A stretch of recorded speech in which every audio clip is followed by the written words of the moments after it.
போன்ற இந்த லாக்அப் மரணங்களாக இருக்கட்டும், இல்லை காவல்துறையினர் சரி, ஏற்கனவே வந்து சாத்தான்குளத்துலேருந்து தொடர்ந்து நம்ம பல்வேறு சம்பவங்கள் பார்த்துட்டே வரோம்.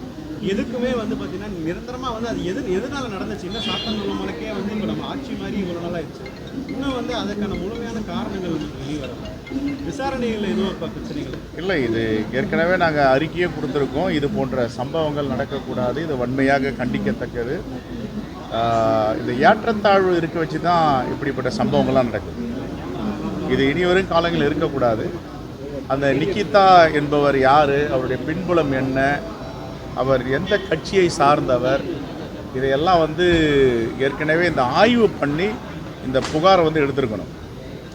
இப்போ பார்த்தீங்கன்னா முருகன் மாநாட்டையே நிக்கிதா தான் முன்னின்று நடத்தினாங்கன்ற ஒரு செய்தி வந்துட்டுருக்கு, புகைப்படங்களும் இப்போ வந்துட்டுருக்கு.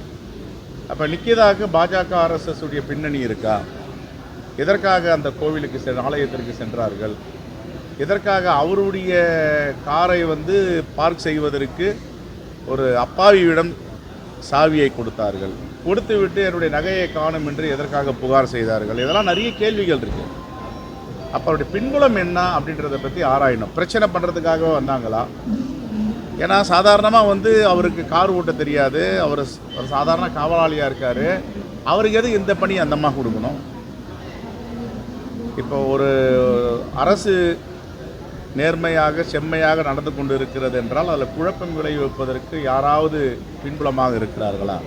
இதில் நிறைய சாதாரணமாக உடனே ஒரு முடிவுக்கு வர முடியாது. ஆனால் எப்படி இருந்தாலும் அஜித் என்பவரை காவல்துறை இப்படி தாக்கி இருப்பது வன்மையாக கண்டிக்கத்தக்கது.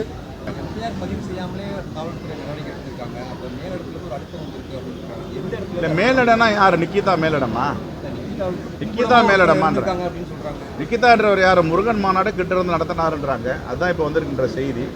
அப்படின்னா பிஜேபி RSS அவங்க பின்னாடி எந்த அளவு இருக்குன்றதையும் ஆய்வு செய்யணும் காவல்துறை. அந்த உடன்பிறப்பை வாங்கி கட்சி நிர்வாகிகள் வந்து முதல்வர் சந்தித்து வராரு. அந்த கட்சி கூட்டத்தில் வந்து விழுப்புரம் தொகுதி வந்து இப்போ ரொம்ப நாளாக கூட்டணி கட்சிகளுக்கு ஒதுக்கப்படுது கொடுங்க அப்படின்னு சொல்லி கட்சி நிர்வாகிகள் எல்லா தொகுதியிலையும் கூட நிற்கட்டும், யாரும் வேண்டாம்.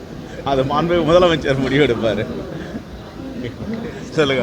திருப்பூரில் இருக்க அந்த வரதட்சணை காங்கிரஸ் அனுப்ப இருக்கு அப்படின்னு சொல்லி எடப்பாடி அவருக்கு கொடுத்துருக்காங்க. பார்க்குறீங்க இப்போது உங்களோட வயசு சின்ன வயசு, உங்களை ஒரு 75 வயசு நினச்சிங்க, உங்கள் பேரன் தவறே பண்ணியிருக்காருன்னு வச்சுக்க, நீங்கள் பொறுப்பாக முடியுமா? நான் உடனே இது கேள்விப்பட்ட உடனே தவறான செய்திகள் வெளியே பாஜக பரப்புது அப்படின்னு கேள்விப்பட்ட உடனே அவருடைய தந்தையிடம் தொடர்பு கொண்டு தொலைபேசியை நான் பேசினேன். நாங்கள் வந்து இறந்த பெண் பக்கம் தான் இருக்கோம், எங்கள் எல்லார் வீட்லேயும் பெண் குழந்தைகள் இருக்குது, நியாயம் கிடைக்க வேண்டும். காங்கிரஸ் ஒருபோதும் இந்த பிரச்சனையில் தலையிடாது. அப்படி யாராவது தலையிட்டால் என்னிடம் நீங்கள் சொல்லுங்கள், நான் அதை கண்டிக்கிறேன், அல்லது என்ன நடவடிக்கை எடுக்க வேண்டியமோ நடவடிக்கை எடுக்கிறோம். எங்களை பொறுத்தவரை பாதிக்கப்பட்டவங்க பக்கம்தான் காங்கிரஸ் பேரியக்கம் இருக்கும். அந்த வகையில் எங்கள் மாவட்ட தலைவர் கிருஷ்ணனுடைய பேரன் இந்த தவறை செய்திருந்தா ஒருபோதும் நாங்கள் ஆதரிக்க மாட்டோம். அந்த பெண்ணுக்காக தான் அனுப்போம், நாங்கள் அந்த குடும்பத்துக்காக தான் அனுப்போம். அவங்க தந்தைக்கிட்ட பேசிட்டு அவரும் சொல்லிட்டாரு தவறான செய்தி சார் இது. ரைட். ஆட்சியிலும் பங்கு அடுத்த தேர்தலில் வந்து கூட்டணி கட்சி, அதாவது கூட்டணி ஆட்சி இல்லாமல் தனித்தே வந்து ஆட்சி அமைக்க முடியும் அப்படின்னு சொல்லி, அதாவது பெரும்பான்மையிலேயே வந்து ஜெயிக்க முடியும்னு சொல்லி திமுகலையும் சொல்லப்படுது, அதிமுகலையும் சொல்லப்படுது. இந்த காலகட்டத்தில் அதாவது தனியாக ஆட்சி அமைக்கிறதுக்கு வாய்ப்புகள் இருக்கா? கட்சி வந்து திமுகவாக இருந்தாலும் இதை பொறுத்த வரைக்கும் பாலிசி மேட்டர்லாம் எங்கள் அகில இந்திய காங்கிரஸ் தலைமை தான் முடிவு. இல்லை இருந்தாலும் பிரதிநிதித்துவம் ஆட்சியில் பங்கு பெறுமா? அதாங்க, இது வந்து எங்களது ஒரு தேசிய கட்சி, எங்களுக்கு தலைவர்கள் எல்லாம் மூத்த தலைவர்கள், அனுபவம் வாய்ந்த தலைவர்கள் இருக்காங்க, அவங்க முடிவெடுப்பாங்க. ரைட். தேங்க்யூ. நன்றி. பிளே ஸ்டோர் மற்றும் ஆப் ஸ்டோரில் இருந்து பாலிமர் செயலியை QR கோடு மூலம் பதிவிறக்கம் செய்யுங்கள்.